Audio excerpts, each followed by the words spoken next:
The Spartans are some of the most famous warriors in history. Anyone who's seen the movie 300 or heard of Leonidas and the last stand of his 300 at the Battle of Thermopylae understand the level of skill, strength, and devotion that these guys had. It was possibly unmatched by anyone else in history except for maybe the samurai. Now, that begs the question, how did guys like this train? Okay, obviously they practiced with weapons, they drilled, they maneuvered, all that, but how did they work out? Like, how did they build that level of physical strength and conditioning? Because they didn't just dominate on the battlefield for centuries, they also dominated the Olympic Games. For instance, for years, the Olympic pankration champion was a Spartan, and pankration is basically ancient mixed martial arts with no rules at all. Kicks, punches, takedowns, submissions, all of that. Obviously, that was a big part of their training, along with wrestling. But in terms of how they approach their actual gym workouts, it's actually really fascinating. First, you have to understand that in ancient Greece, the primary type of weight that people used was called a halter. Now, this is essentially a carved stone weight that looks like a mixture of a dumbbell and a kettlebell. And many of the ways they used these were similar to how we use dumbbells and kettlebells today. You know, curls, presses, they even did swings. It was essentially like a kettlebell swing, but with weights in each hand, you know, a double pistol swing. But they also did some exercises that we no longer do today. Some that were specifically aimed at being good for warriors. You have to understand that the Spartans, when they fought in battle, they fought in a shield wall, a big formation called a phalanx. It was essentially a shield wall that was many rows deep. Each man would hold a large oak shield covered with bronze in this arm and a spear in this one, and they would advance forward as one, as like a wall of grinding bronze against the enemy. Very effective, but very physically demanding for the men in the phalanx. And they're carrying all that armor, and they cannot let that heavy shield, which weighed about 22 pounds, they could not let that fall even for a second, because then they would expose them and the guys behind them to arrows, swords, spears, all of that. So the Spartans trained accordingly. And one thing they'll see is they did their lunges in a very unique way. And they would take both halteres and hold them directly out in front, which honestly on its own is just really difficult. If you grab a pair of dumbbells and just hold them directly out in the front like this, like, let me know how long you can do that for.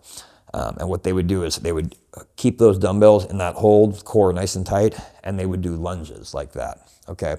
Now, if you go ahead and you try these, they are not easy at all.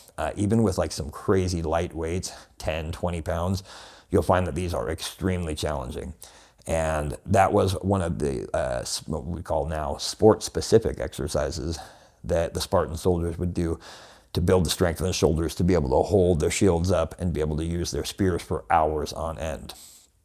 And you will actually see that a lot of these exercises work in the same way. There were, crucifix holds like this, all sorts of swings, presses, and a lot of the other movements that they did involved simply lower body movements where they would hold their halteres out here or out wide in a static position.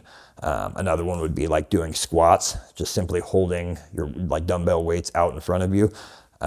Extremely challenging. Another form of what you would call sport-specific or warrior-specific training in this context would be a race called the hoplitodromos. Now this is interesting because this was a foot race that was essentially one lap around a large track, so about 400 meters. But everyone running it would be running it carrying a full shield and wearing full armor. And this race would essentially train Greek soldiers to rush through the roughly 400 meter range of Persian bows to close with the enemy and get to fighting really quick. Because you see, the Greeks were really good at fighting up close. They had heavy bronze armor and weapons, whereas the Persians relied more on archery. So for the Greeks, it was really about just getting through that storm of arrows and getting to grips with their enemies. And so this, the hoplitodromos race would actually train Greeks. And it wasn't just the Spartans, all Greeks, would train this race. And it was an event at the Olympics even. But the Spartans were just like pankration, better at it than everyone else. Another interesting thing the Spartans were known for was doing calisthenics training. Okay, they did these every day, even when they went to war.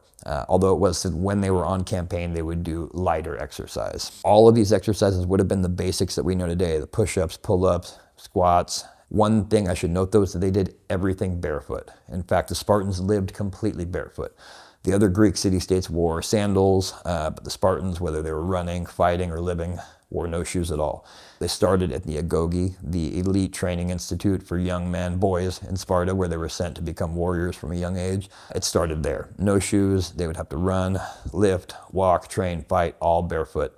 And over time, their feet became really strong, and they actually believed that in time you could run faster that way. So taken on the whole, Spartan training was highly functional. It blended an excellent mix of strength and endurance. And to give you an idea of the intensity that they trained, I'll leave you with this quote. The Spartans were the only men for whom war provided a respite from the training for war. If you're interested in learning how to integrate real Spartan workout training techniques into your own routine, I will link my 70 Days in Sparta workout program here, and it is the only training program on the entire planet that is historically accurate in its reconstruction of real Spartan strength and conditioning techniques. So if you're looking for how to train like a real Spartan, or simply how to spice up some of your workouts that have grown stale, check that out.